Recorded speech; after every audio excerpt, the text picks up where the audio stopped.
Adelante, Flor. Gracias. A nombre del Congreso del Estado de Sinaloa y del Colegio de Sinaloa, agradecemos su agradable asistencia a esta charla sobre poesía. Y para la realización de este interesante e inspirador encuentro con la literatura, se han dado cita a las autoridades y personalidades siguientes. Maestro Elmer Mendoza, presidente del Colegio de Sinaloa. Doctor Jaime Labastida, expositor invitado.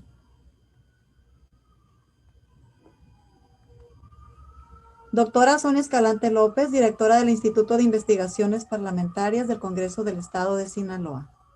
Buenas tardes a todos.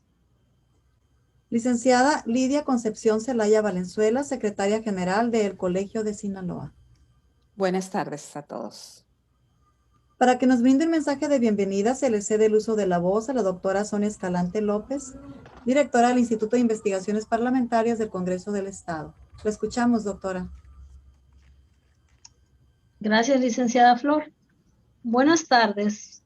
Agradecemos al doctor Jaime Labastida haya accedido a brindarnos esta fructífera charla sobre poesía, teniendo como contexto que cada 21 de marzo se conmemora el Día Mundial de la Poesía, a partir del acuerdo tomado en la 30ª Conferencia General de la Organización de las Naciones Unidas para la Educación, la Ciencia y la Cultura, UNESCO, celebrada en París en el año de 1999, con el objetivo de apoyar la diversidad lingüística a través de la expresión poética y fomentar la visibilización de aquellas lenguas que se encuentran en peligro, ya que se considera la poesía como una de las formas más preciadas de la expresión e identidad y lingüística de la humanidad. Este evento forma parte del programa de trabajo para el año 2021, derivado del convenio marco de colaboración firmado el 26 de noviembre del año 2019 entre el Congreso del Estado de Sinaloa y el Colegio de Sinaloa. Les comento que en el año 2020 conjuntamente realizamos 9 eventos, de los cuales 5 fueron presenciales y 4 virtuales, con una asistencia estimada de 632 personas, y esto ha sido posible gracias al apoyo brindado por las autoridades del Congreso del Estado y del Colegio de Sinaloa y sus distinguidos académicos que preside nuestro apreciado amigo el maestro Elmer Mendoza. Para este año, hasta el mes de septiembre, fecha en que concluye el periodo constitucional de la 63ª legislatura, tenemos previsto realizar de manera conjunta 7 eventos, de los cuales con el evento de hoy hemos celebrado 2 de manera virtual. Reafirmamos así nuestro compromiso de promover la ciencia, la cultura y las artes por los medios que nos sean posible ante el actual escenario impuesto por la pandemia de salud que padece nuestro pueblo. Por ello, contamos con el apoyo del diputado José Rosario Romero López, presidente de la Junta de Coordinación Política, de la diputada Roxana Rubio Valdés, presidenta de la mesa directiva, y del ingeniero José Antonio Ríos Rojo, secretario general del Congreso del Estado de Sinaloa. También permítanme saludar a la licenciada Concepción Zelaya, que siempre nos acompaña en estos eventos. Por su amable atención, muchas gracias. Gracias, doctora Escalante, por su participación. A continuación, damos a conocer una breve semblanza del extenso currículum del doctor Jaime Labastida. Es escritor y periodista, doctor en filosofía, exdirector y ahora miembro de número de la Academia Mexicana de la Lengua. Es integrante del Consejo Directivo del Colegio de Sinaloa, autor de obras poéticas y de libros de corte filosófico y de crítica literaria e histórica. Formó parte del grupo literario La Espiga Amotinada. Ha sido galardonado con diversos premios, entre los que cabe citar el Premio Xavier Villaurrutia en 1996, así como el Nacional de Periodismo y el Nacional de Ciencias y Artes en 2008. Es doctor honoris causa por las universidades Michoacana de San Nicolás de Hidalgo, Autónoma de Sinaloa y por la Universidad Nacional Autónoma de México. Fue distinguido como Caballero de la Orden de las Artes y las Letras por el Gobierno de Francia y con la Cruz al Mérito por el Presidente de la República Federal de Alemania.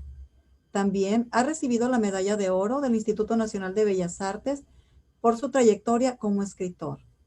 Y sin más preámbulos, cedemos el uso de la voz al doctor Jaime Labastida, quien sin duda alguna, a través de esta charla sobre poesía, enriquecerá nuestros conocimientos sobre este inspirador género literario. Lo escuchamos, doctor Labastida.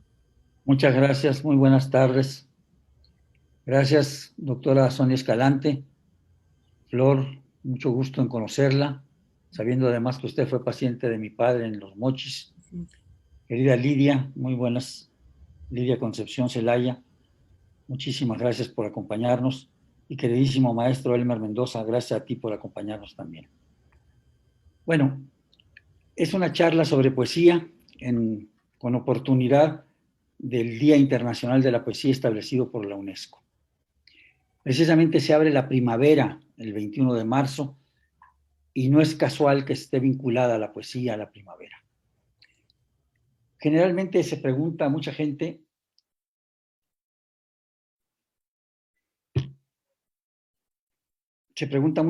qué es la poesía, porque se quiere partir de definiciones. Yo no creo que sea correcto partir de definiciones en el caso de la poesía, ni en el caso de muchos otros conceptos. Yo doy al final del libro que acabo de escribir, que se llama Lección de Poesía, un glosario, y en él doy una definición muy vaga, deliberadamente muy vaga de poesía. Digo que poesía es una forma suprema de crear por medio de la palabra. ¿Qué quiero decir con esto? Pues una cuestión deliberadamente difusa. ¿Por qué?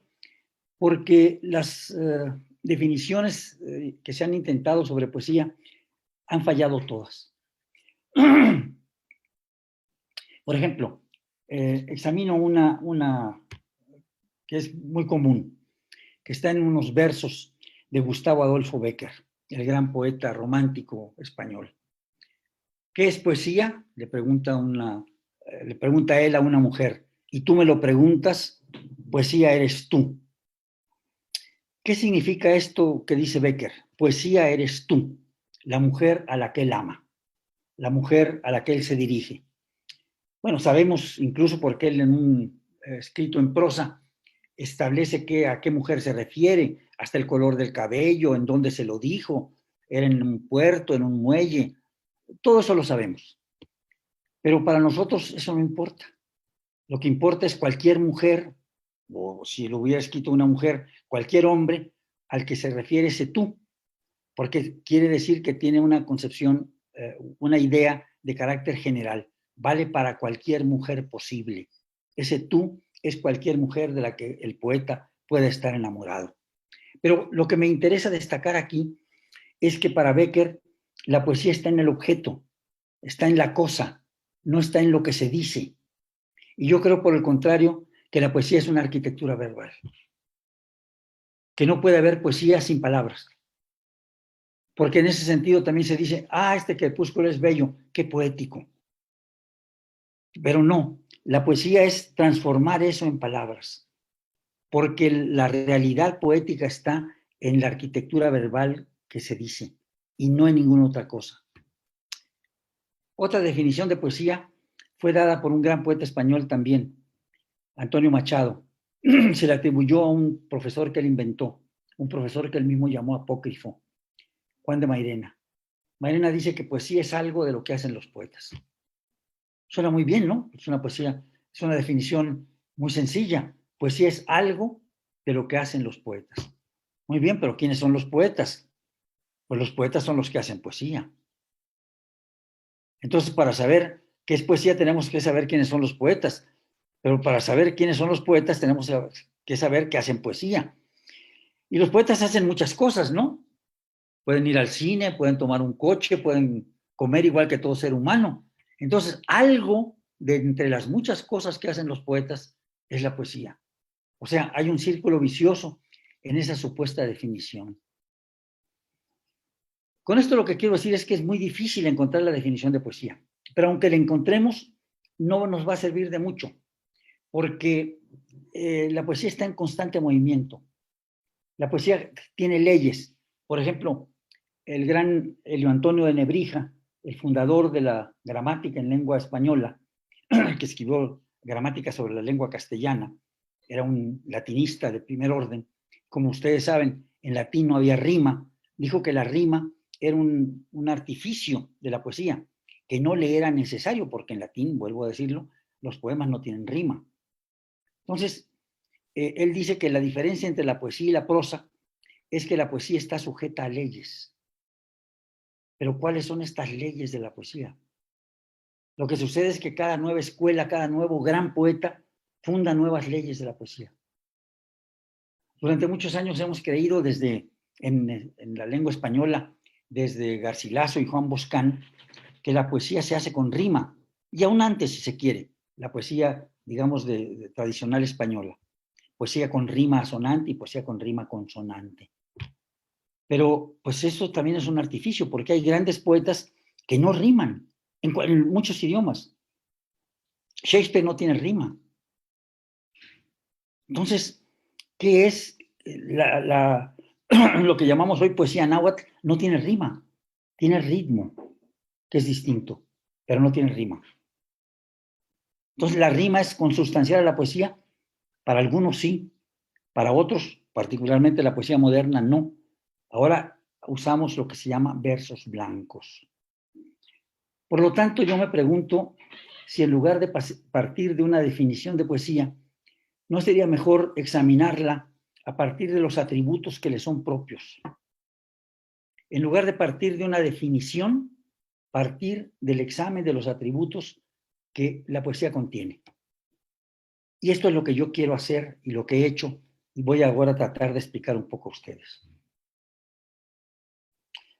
¿Cuáles son los atributos de la poesía? ¿Por qué hablo de esto? Miren, por ejemplo, las definiciones, hay muchos tipos de definiciones.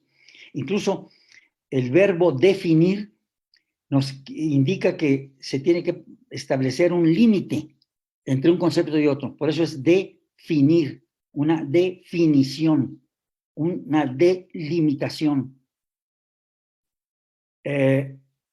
Usamos generalmente la definición al estilo aristotélico, por género próximo y diferencia específica. ¿Qué quiere esto decir, género próximo y diferencia específica? Una cosa muy sencilla. El hombre es, por ejemplo, animal racional. Su género próximo es animal. Su diferencia específica es racional. El hombre es animal político. Su género próximo es animal. Su diferencia específica es político. Quiere decir un ser vivo que habita en la ciudad. Es lo que quiere decir Aristóteles. No un hombre que se dedica a la política, a la polaca, no. Un hombre que habita en la ciudad, en la polis. Esto es lo que dice Aristóteles. Pero en el caso de la poesía, Aristóteles, aunque escribe un libro sobre la poética, no da definición de poesía. No dice qué es poesía. Entonces, ¿cuáles son los atributos de la poesía? Muchos han querido examinarla también mediante un proceso analítico, o sea, un proceso de división de la poesía en sus partes componentes más simples, hasta llegar a lo que se llama el núcleo atómico de la poesía. Esto lo intentaron grandes investigadores, entre otros Roman Jakobson, que dice, bueno, en el caso de la lingüística, la parte más pequeña de la lingüística es el fonema, por una parte, que es el sonido, y el morfema, que es la letra, por el otro. Pero en el caso de la poesía no es así. La poesía, a mi juicio, debe tener sentido, y por consecuencia no es un fragmento de un verso, la parte más simple de la poesía. Octavio Paz dice que la parte más simple del poema, la célula del poema, es la frase poética. Porque es una frase, un verso que contiene sentido. Voy a ponerles un ejemplo.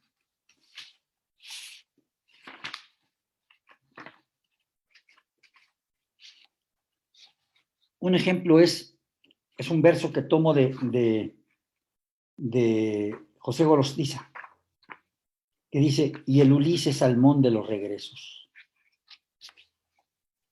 Qué bello, ¿no? Y el Ulises Salmón de los regresos. ¿Qué contiene este verso, esta frase poética, para seguir lo que dice Paz? Bueno, es un endecasílabo, tiene 11 sílabas. El acento prosódico está en la sílaba sexta, que es la central, en Salmón, Mon, y el Ulises Salmón de los regresos. Pero tiene además otras características. Tiene una metáfora. Hay una comparación entre Ulises y un salmón. Pero ustedes se preguntarán, ¿qué puede tener en común un personaje de la literatura, un personaje ficticio como Ulises, con un salmón? Y además, adviertan ustedes, Ulises está aquí en calidad casi de adjetivo. El Ulises salmón de los regresos. El salmón es como Ulises, o Ulises es como el salmón. ¿Qué quiere esto decir? ¿Qué caracteriza al salmón? En este caso de la figura poética, la frase poética de José Gorostiza. Una cosa muy sencilla. El salmón, como otras muchas especies animales, regresa al lugar donde fue desovado. Las ballenas regresan al lugar de sus orígenes, las anguilas regresan al lugar de sus orígenes, los gansos, los patos regresan al lugar de sus orígenes, las golondrinas también. Pero hay la característica del salmón, salta una enorme cantidad de obstáculos, cataratas incluso, para llegar hasta el lugar donde va a desovar, y ahí muere. Entonces, el salmón tiene la característica de regresar al lugar de donde es originario. ¿Y Ulises qué es? Una figura de ficción, es una figura mítica, es el personaje central de la Odisea, el segundo gran poema de Homero. ¿Y qué caracteriza a Ulises o a Odiseo? La voluntad de regreso a la isla de la cual nació, de donde es originario, a Ítaca. O sea que lo que es, digamos, característico de un poeta, lo que es característico de un poema, lo que es característico de una metáfora, es asociar dos cosas insólitas entre sí. Parece que no tuvieran nada que ver Ulises y el salmón, pero vemos a través de lo que ha dicho tan bellamente el poeta, encontramos que sí hay una razón de ser de esa comparación. Ulises y el salmón tienen la misma voluntad, el regreso al origen de donde partieron. Pero vean ustedes, este verso, esta frase poética, tiene sentido. Está apoyada en una metáfora. Tiene un ritmo, tiene una musicalidad. Si lo dijéramos, y el salmón Ulises, no suena igual que el Ulises salmón de los regresos. O sea, tiene una estructura determinada desde el punto de vista rítmico. Con esto lo que le estoy diciendo es, hablando de los atributos de la poesía. Ritmo, metáfora, imagen, estructura, musicalidad y, por supuesto, sentido. Si carece de estos atributos, puede no ser poesía. Puede no ser poesía. Esto es lo que está aquí claro. Veamos, por ejemplo, otro verso del mismo Gorostiza. La golondrina de escritura hebrea. Pero, ¿qué relación hay entre una golondrina y la escritura hebrea? ¿Cómo es posible que el poeta diga que la golondrina es de escritura hebrea? Falta el verbo ser. La golondrina de escritura hebrea. ¿Qué quiso decir el poeta? La golondrina escribe, y escribe como escribe la lengua hebrea. ¿Qué característica tiene la lengua hebrea? Que es ondulante, que no es precisa, que tiene rasgos vaivenes, digámoslo de esta manera. ¿Qué es lo que tiene la golondrina? Su vuelo se asemeja a la escritura hebrea. Y de nueva cuenta, la golondrina de escritura hebrea. Aquí los dos acentos prosódicos, no gráficos, Los acentos prosódicos están en las dos sílabas cuarta y octava, equidistantes de la sexta, que es la central.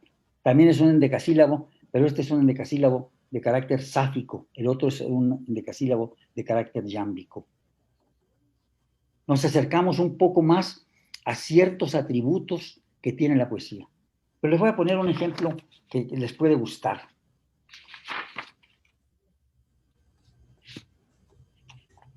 Por ejemplo, otros casos. ¿En qué se apoya la poesía? Les hablo de musicalidad. Bueno, la musicalidad tiene que ver con el timbre. Hay dos versos famosísimos de Luis de Góngora en la fábula de Polifemo y Galatea. Polifemo, naufragados, ya saben ustedes, toma un madero que ha caído de un pino y se salva y llega a una isla, y en esa isla hay una gruta, una caverna. Entra en ella y su interior es muy oscuro. ¿Qué encuentra ahí Polifemo? Dice, hay una infame turba de nocturnas aves, gimiendo tristes y volando graves. Repitan el primer verso. Infame turba de nocturnas aves. Tiene lo que se dice en poesía aliteración en la vocal U. Y tanto turba como nocturnas son la cuarta y la octava sílabas de un verso endecasílabo cuya sílaba central es la sexta. Infame turba de nocturnas aves.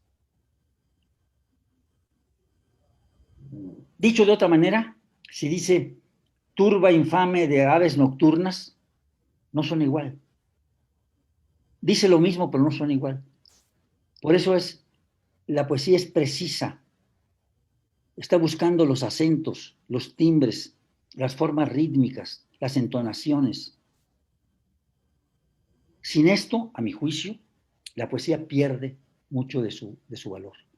Son atributos de la poesía. Y otro de los atributos es posible, no siempre, la aliteración, para darle timbre. Estoy hablando de cuestiones musicales, ¿eh? Igual sucede en el caso de una sinfonía. No tiene el mismo timbre una trompeta que un violín, un oboe que un timbal. Y aquí es también lo que está poniendo en relieve el poeta al decirnos infame turba de nocturnas aves. Mucha gente incluso saluda a otros amigos diciéndoles infame turba. ¿Por qué? Porque es un verso que se ha caracterizado ya por su enorme musicalidad. ¿Cuál es la infame turba de nocturnas aves? Bueno, evidentemente pueden ser ni siquiera aves, pueden ser murciélagos, o pueden ser aves diurnas que viven en la gruta, aves nocturnas, perdón, que viven en la gruta. ¿Como cuáles? Lechuzas, búhos, que están ahí en la gruta. Esto es lo que nos quiere decir Góngora. Hay una imagen de un gran poeta, Federico García Lorca, que después de hablarnos de que la Guardia Civil ha entrado a saco en Jerez, la ciudad de los gitanos, la ha quemado, la ha saqueado, dice, cuando todos los tejados eran surcos en la tierra. Vean ustedes, esta es una imagen, pero en lugar de decir que los techos se han caído por la acción del fuego y que por consecuencia están en tierra, lo que dice es cuando todos los tejados eran surcos en la tierra. Estos no son endecasílabos, estos son octosílabos. ¿Por qué? Porque las tejas semejan surcos. Pero ahora ya no están en el techo, han caído porque sus pilares han sido quemados por el fuego de la Guardia Civil. Pero en lugar de decirnos todo esto con una multitud de palabras, el poeta llega a una imagen concisa. Igual cuando dice, un horizonte de perros ladra muy lejos del río. Todos tenemos inmediatamente la imagen de una serie de perros a lo lejos, pero él dice horizonte de perros. Vean ustedes otros poemas. Les voy a poner uno que me parece interesante.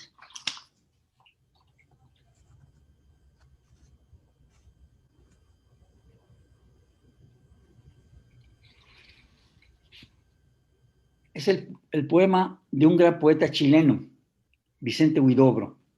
El poema se llama Altazor. Y así como Gorostiza habló de la golondrina de escritura hebrea, este hombre, Huidobro, nos habla de la golondrina en otro sentido, completamente distinto, haciendo juegos de palabras aparentemente sin sentido. Lo voy a leer, es un poquito largo, a diferencia de un solo verso, que voy a leer un fragmento del poema Altazor. No hay tiempo que perder. Ya viene la golondrina monotémpora. Trae un acento antípoda de lejanías que se acercan. Viene gondoleando la golondrina. A la oritaña de la Montasonte, la golondrina y el golonchelo, descolgada esta mañana de la lunala. Se acerca a todo galope. Ya viene, viene la golondrina. Ya viene, viene la golonfina. Ya viene la golondrina. Ya viene la goloncima. Viene la golonchina. Viene la golonclima. Ya viene la golonrima. Ya viene la golonrisa. La goloniña. La golongira. La golonlira. La golombrisa. La golonchilla. Ya viene la golondía. Y la noche encoge sus uñas como el leopardo. Ya viene la golondrina, que tiene un nido en cada uno de los dos calores. Son juegos de palabras, con un ritmo, con una entonación especial. Pero vean ustedes, reparen en este verso, a la oritaña de la Montasonte.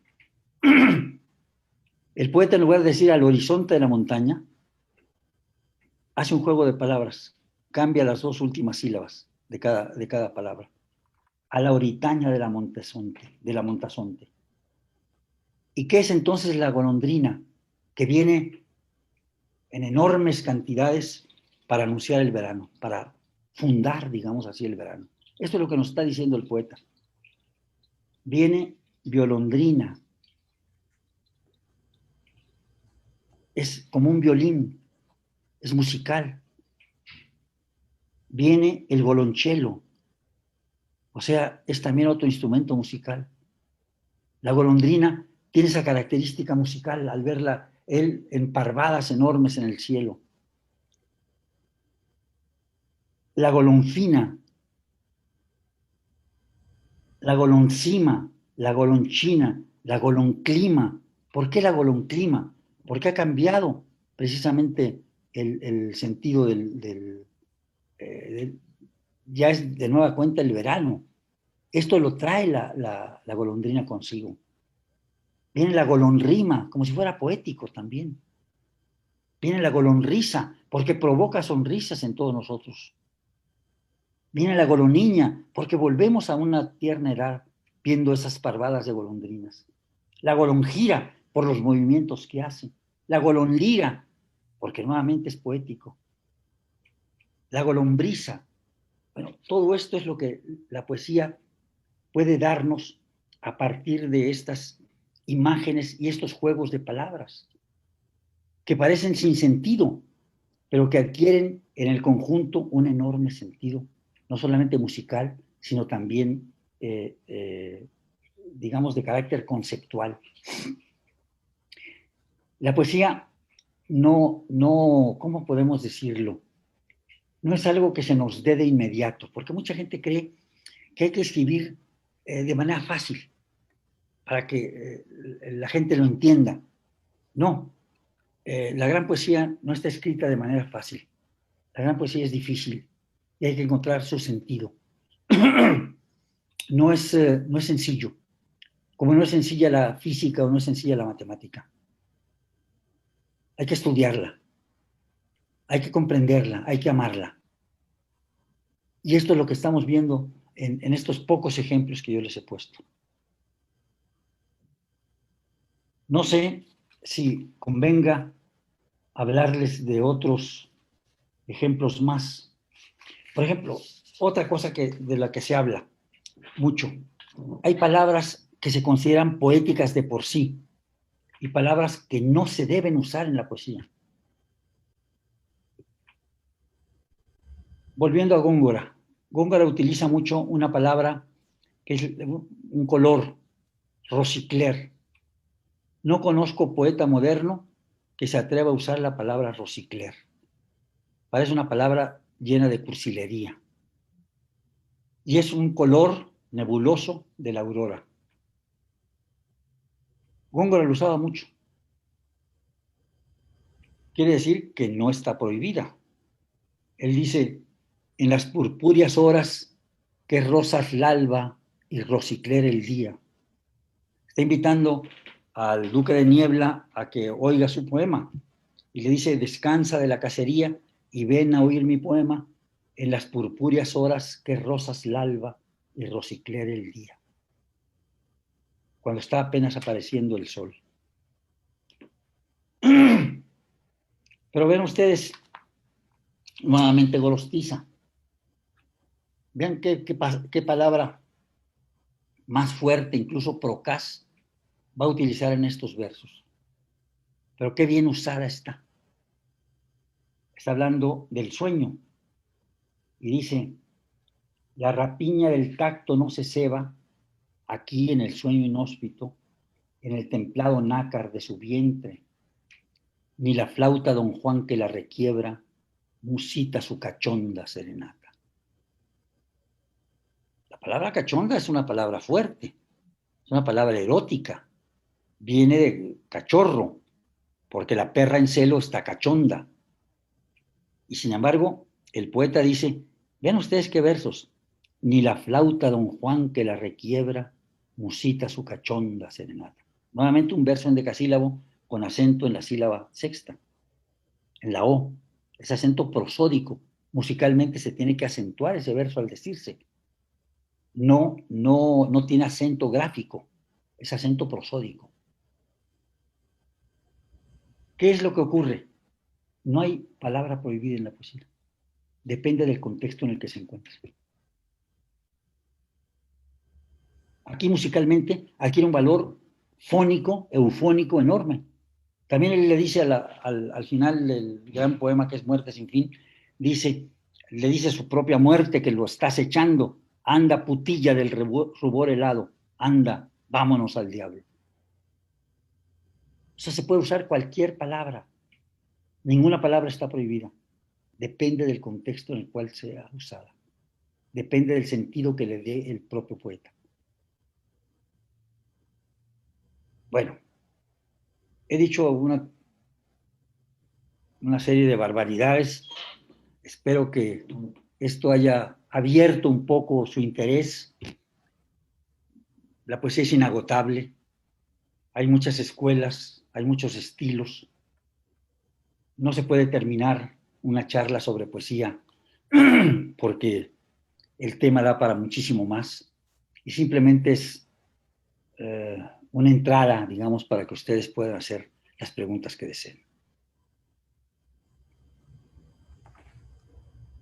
Muchísimas gracias por su participación. Una excelente y brillante disertación, sin duda alguna. Bueno, pues invitamos a la licenciada Lidia Concepción Zelaya Valenzuela para que nos haga el favor de moderar la sesión de preguntas y respuestas. Adelante, doctora.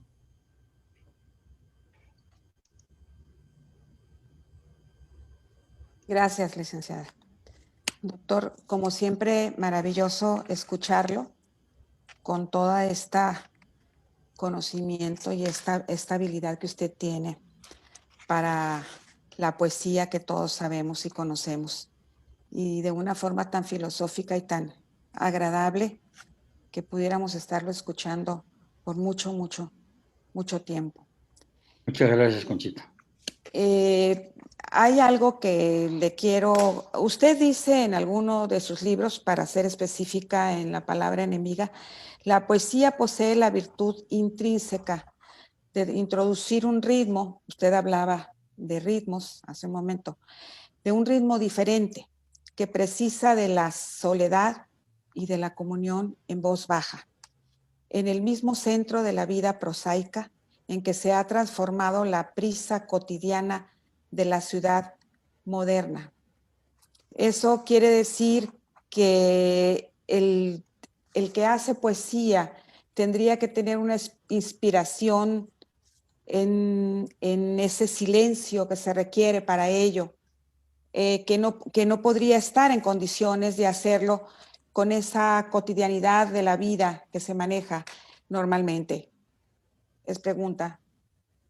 Mire, no solamente usted, Conchita, sino todos los que escuchan. La poesía nació en forma de cántico y tiene mucho que ver con la voz. Incluso se habla de cántico precisamente en la poesía y de Carmen. Un gran poeta, Jorge Guillén, escribió un solo libro a lo largo de toda su vida que se llamó así Cántico. Es un Carmen. Tiene que ver con la voz. Por eso la poesía es musical. Claro. Y en un principio, la poesía se cantaba, la poesía se decía en voz alta. Los rapsodas griegos, Homero, que en realidad sabemos que no existió como tal un solo poeta llamado Homero, sino que es un conjunto de poetas que luego fueron agrupados por la tradición en un solo conjunto, como si fuera una sola persona. Cantaba en voz alta acompañado de la lira sus poemas. La Ilíada y la Odisea no fueron escritas, fueron dichas de manera oral.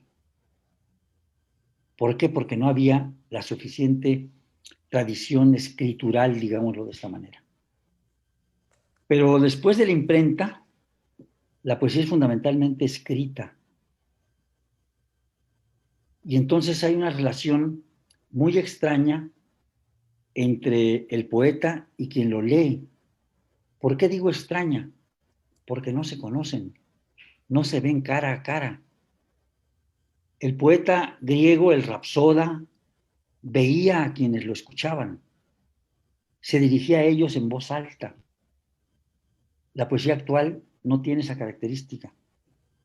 Se escribe ante un público que se desconoce y se publica y la lee un público que se desconoce. Pero ese acto es el fundamental,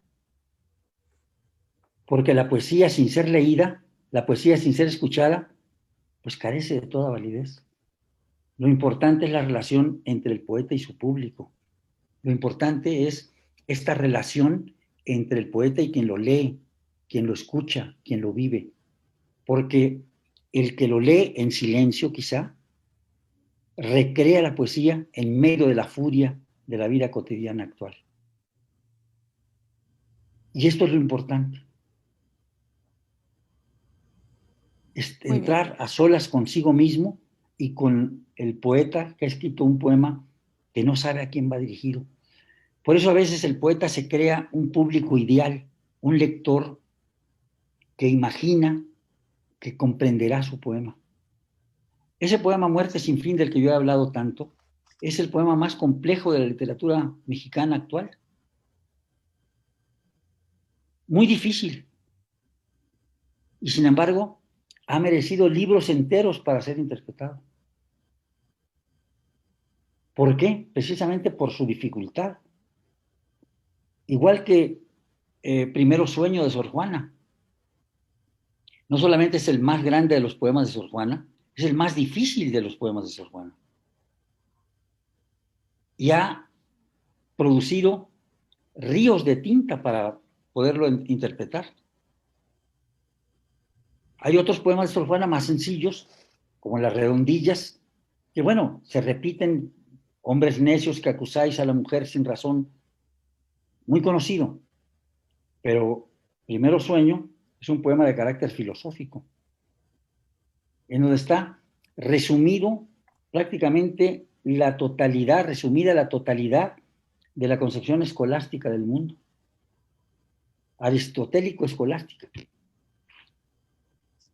Desde que se inicia de manera confusa, como una silva, dice ella misma, es una silva, tiene versos de distintas métricas, piramidal, funesta, de la tierra nacida sombra.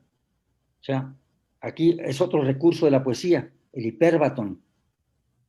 No dice una sombra nacida de la tierra, sino piramidal funesta, de la tierra nacida sombra. Una sombra nacida de la tierra por el impacto de la luz del sol sobre ella, genera un cono de sombra, una pirámide. Entonces va a entrar en el sueño. Por eso es piramidal, funesta, de la tierra nacida sombra, al cielo encaminaba de vanos obeliscos, punta altiva, etc. Entonces, la poesía, el poeta ahora la escribe en soledad, y mucha gente la lee también en soledad, apartándose del ritmo espantoso de la vida cotidiana actual. Pero los poetas originales, los poetas, por ejemplo, los textos que ahora decimos poesía náhuatl, estaban hechos para ser acompañados de música y de danza. Se bailaba, así como en Sinaloa se baila la canción del venado, el baile del venado, pero tiene un ritmo y tiene es un rito, es un ritual. Pues lo mismo pasaba con los que ahora llamamos poemas nahuas. Estaban acompañados de música y de danza, y las cantaba la totalidad del pueblo alrededor de la pirámide sagrada. Hoy los vemos como poemas, como textos, pero son textos sacados de su contexto. Pues no sé si respondí a su pregunta. Como dice usted, la poesía es difícil y hay que encontrarle el sentido para poder entenderla realmente, ¿no? Gozarla. Sí. Entendiéndola se la goza más. Se disfruta, se disfruta. Doctor, hay una persona, Tania, que pregunta, ¿cree que con el tiempo un poeta puede evolucionar en su escritura? Desde luego. Si vemos los primeros poemas de algunos poetas que han dejado testimonio de ellos, digamos, poemas muy juveniles, y los vemos después cuando llegan a la madurez, notamos inmediatamente un cambio. El mismo García Lorca, digamos, sus primeros poemas no tenían el mismo ritmo que tiene el Romancero Gitano. Y después de Romancero Gitano va a Nueva York y escribe Poeta en Nueva York, poemas increíblemente modernos, descuartizados en muchos sentidos. Y después de la unión de ambos, escribe un gran poema que es Llanto por la muerte de Ignacio Sánchez Mejías. Pero fíjese, incluso los poemas de Romancero Gitano son tradicionales, son romances de 8 sílabas. Y sin embargo, en ellos hay dos cosas fundamentales. Siempre la misma rima asonante. Asonante quiere decir que no coinciden las consonantes, solamente coinciden las vocales. Voces de muerte sonaron cerca del Guadalquivir. Ir. Voces de muerte que tienen voz de clavel varonil. Ir, i. La i acentuada. Los versos pares van rimando de manera asonante. Pero luego, imágenes portentosas. Por los espejos desfilan bailarinas sin caderas. Como ya les dije, un horizonte de perros ladra muy lejos del río. No es fácil. No es fácil. Arroja vino nuevo, podríamos decir, en odres viejos, ¿no? Y renueva la tradición.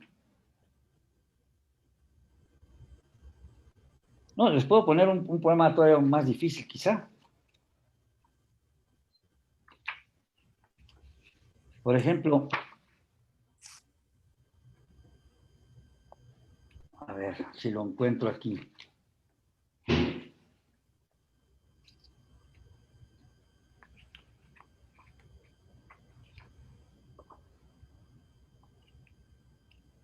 Vean, por ejemplo, lo que hace Javier Villaurrutia. Porque la disposición tipográfica también es otro recurso de la poesía moderna. Javier Villaurrutia hace esto. Espero que me capten. Son 4 versos. Se pueden decir igual y sin embargo tienen distinto sentido. Y mi voz que madura. Y mi voz que madura. Y mi bosque madura. Y mi voz quema, dura. El mismo Villorrutia dice, en este mar en el que no sé nada, en el que no sé nada. Son recursos rítmicos, recursos gráficos, recursos fónicos que utiliza la poesía. Y que ahora son permisibles gracias a la imprenta. Porque antes que no había imprenta, pues no se podía hacer esto. Todo sonaba igual, y mi voz que madura, y mi voz que madura, y mi voz que madura. En una dice, mi voz va a madurar. En otro, mi voz es una quemadura. En otro, mi voz quema, dura. En otro es el bosque, el que madura. Así O sea, es. hay muchos recursos en la poesía. Y esos son los atributos. Por eso yo digo que no hay una definición clara de poesía. Y aunque Bien, lo hubiera, doctor. no serviría de nada, ¿eh?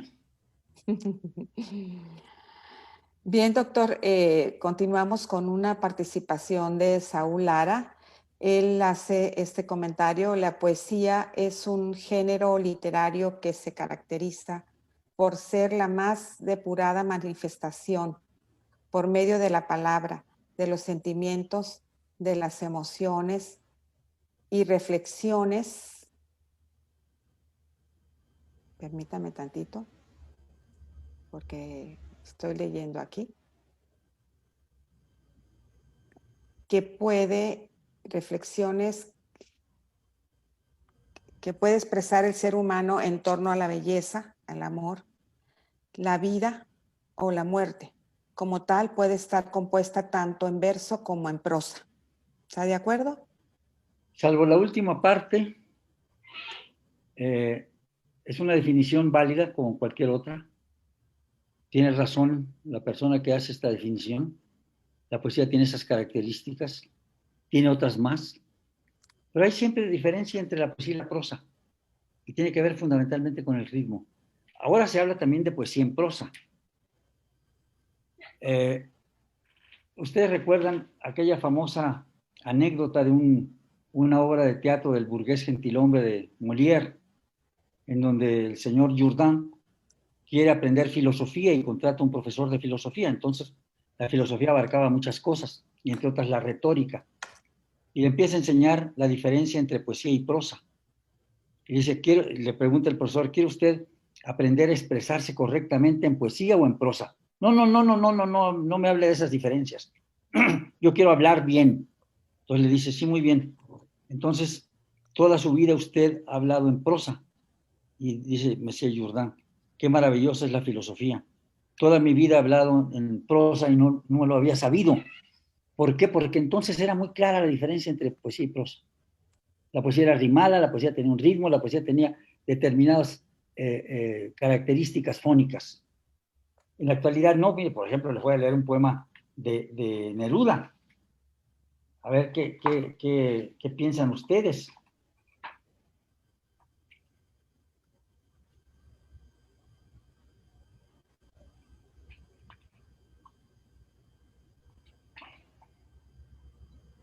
Que es un poema que se llama Walking Around, o sea, camino en círculos. Walking Around.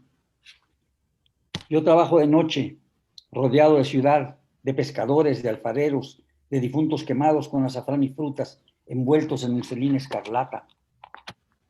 Y dice, hay pájaros de color de azufre y horribles intestinos colgando de las puertas de las casas que odio. Hay dentaduras olvidadas en una cafetera. Hay espejos que debieran haber llorado de vergüenza y espanto. Hay paraguas en todas partes y venenos y ombligos. Esto en poesía moderna se llama enumeración caótica. ¿Y qué es lo que quiere darnos a entender Neruda con esto? Pues la desgracia de la vida cotidiana, cómo lo acosa el conjunto de la vida diaria.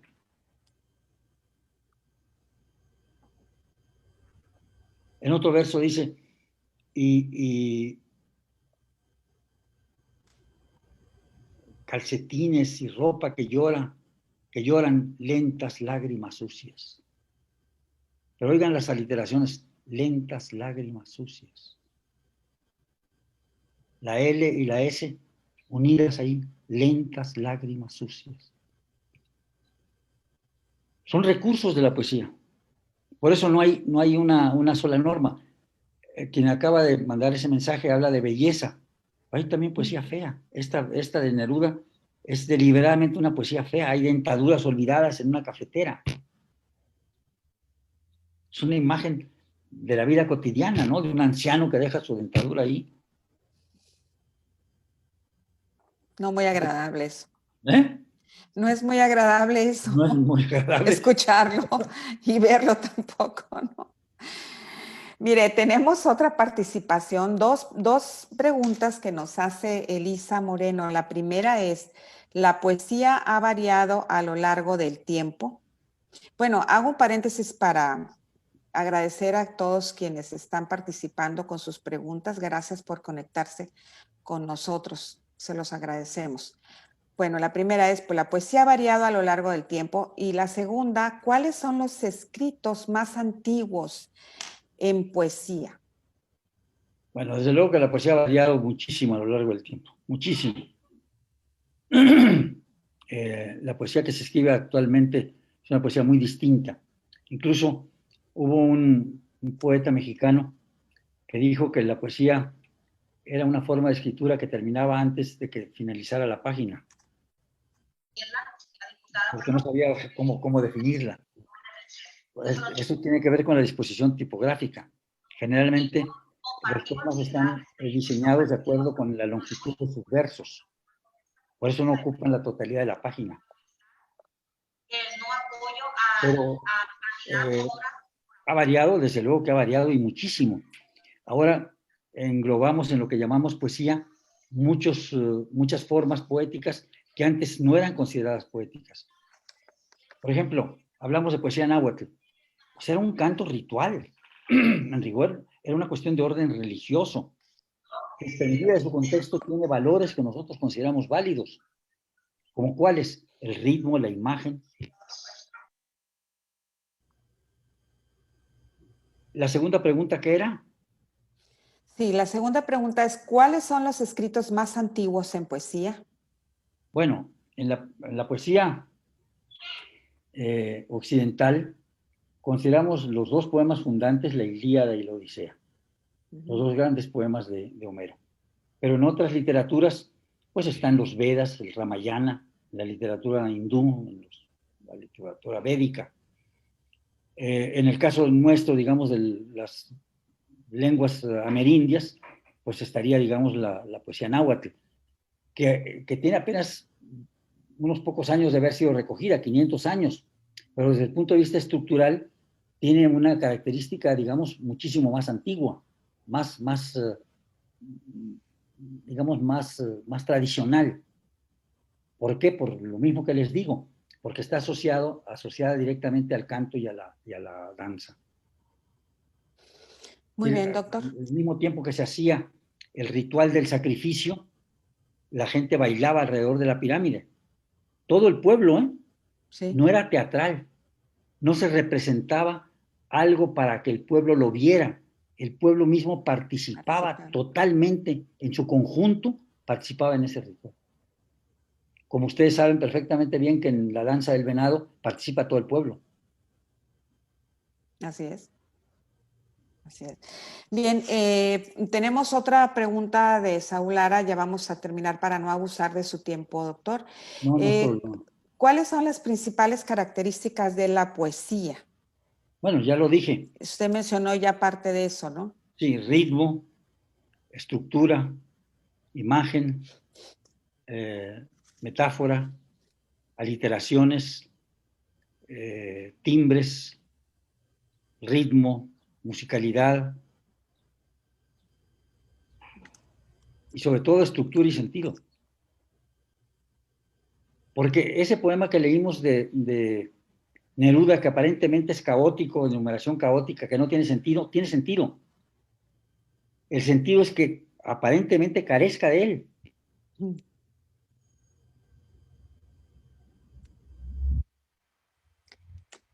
Muy bien. Bueno, quiero también decirle que Cilia Félix le dice que muchas gracias por este evento que nos enriquece culturalmente. Felicidades al expositor. Gracias. Lo felicita. Tenemos otra persona, ella misma volvió a enviar otro comentario. Excelente expositor. Muy enriquecedora charla. Felicidades al doctor Jaime Labastida. De Tania también, que ya participó.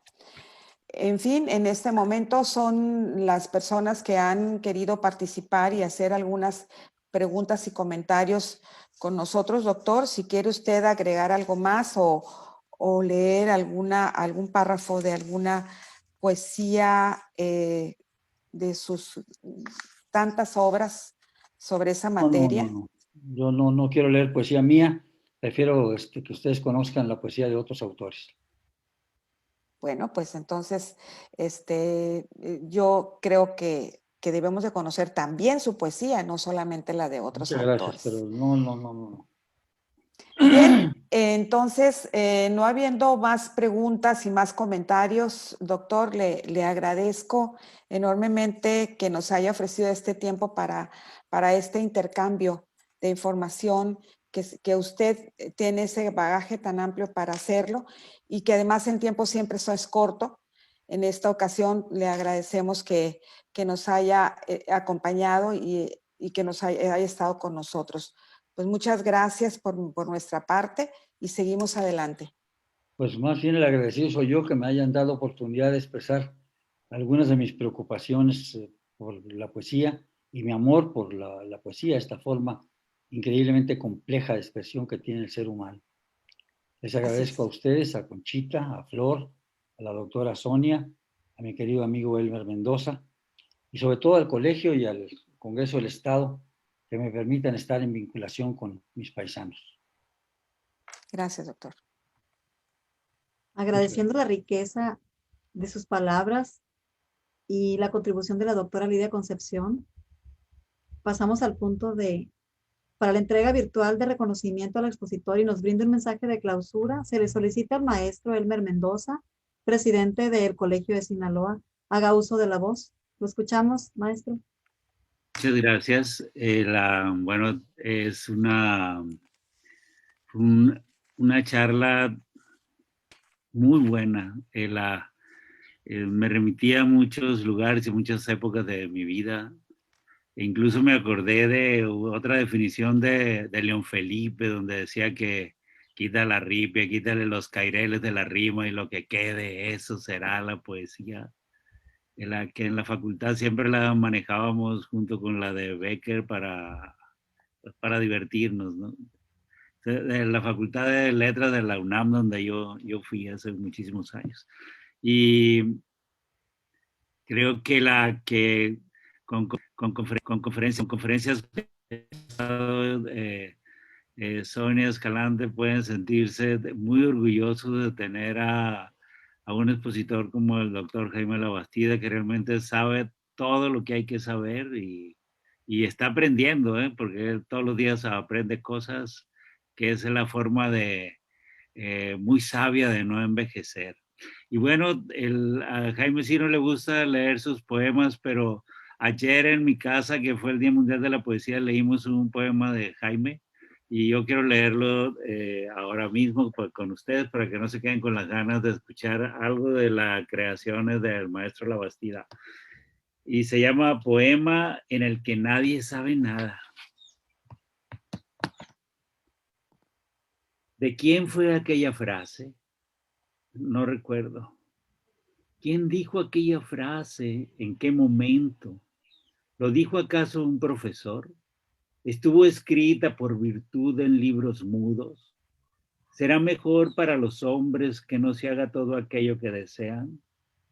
¿Quién dijo que el mal había hecho grato el bien, que la enfermedad nos volvía agradable la salud?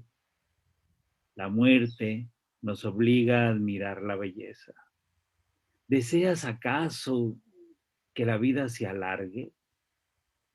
Era la voz de un profesor. Era la muda voz de un libro, insisto. ¿Quién dijo qué? ¿Quién dijo que nada, nunca, a nadie le resultaba posible conocer? El tiempo se desliza entre penumbras. Recorro estancias luminosas y no sé si recuerdo, si ya tan solo olvido, si estoy tan solo a solas, moribundo. ¿De quién fue aquella voz entonces? Ah, ¿quién la eleva en mitad de la tarde luminosa? ¿Estoy dormido acaso? ¿Estoy por siempre muerto y no recuerdo? Ya no sé de qué sucede. Qué queja que se quiebra, dura, se incrusta en mi cerebro. ¿Qué sucede? ¿Acaso no recuerdas aquello que sucede? Unas niñas perversas se ríen mientras un triste profesor les dice que es preferible soportar el mal que producirlo. Ya nada sé, ya solo espero.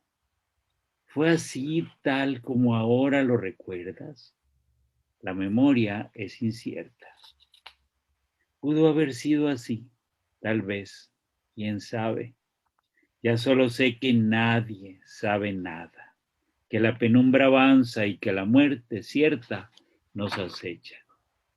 Lo sepamos o no, en mitad de las sombras, también a plena luz, se han ido todos mis amigos, un puñado de ausencias. Se viene en ese libro que se llama Atmósferas Negaciones. Pues bien, si lo que tengo que hacer es clausurar, pues declaro no clausurada esta conferencia y que todos sigan pensando en la poesía, pensando todo lo que tiene que ver con la poesía, con la palabra. Es increíble.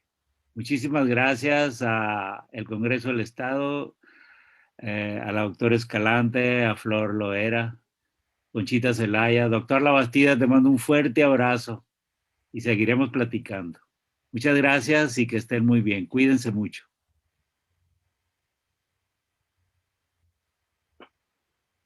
Doctor,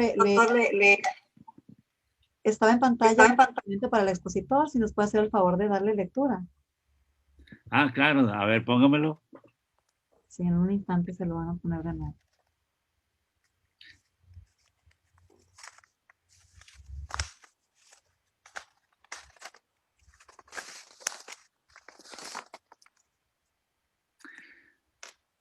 El H, Congreso del Estado de Sinaloa y el Colegio de Sinaloa otorgan el presente reconocimiento al doctor Jaime Labastida por su excelente participación como expositor en la charla sobre poesía, transmitido el día lunes 22 de marzo de 2021 a las 12 horas a través de las plataformas digitales Zoom y Facebook Live del H Congreso del Estado de Sinaloa. Firman el ingeniero José Antonio Ríos Rojos, la doctora Sonia Escalante López y la doctora Lidia Concepción Zelaya Valenzuela. Está en Culiacán, Sinaloa, a 22 de marzo de 2021. Gracias por su valiosa intervención. Pues agradecemos a nombre del Congreso del Estado de Sinaloa y del Colegio de Sinaloa el apoyo técnico brindado por la Dirección de Gestión y Vinculación Social para esta transmisión. Asimismo, agradecemos la asistencia virtual de autoridades, invitados especiales y a todas esas personas que se interesan e inspiran en el mundo mágico de la poesía y que hoy nos han regalado su valioso tiempo y atención. A ustedes y a quienes nos verán en el futuro, solo nos resta decir gracias, gracias y hasta la próxima. Que tengan una excelente tarde. Gracias a todos. Tardes. Hasta luego. Buenas tardes. Hasta luego. Gracias a todos. Mucho Hasta gusto. luego. Igualmente. Hasta luego.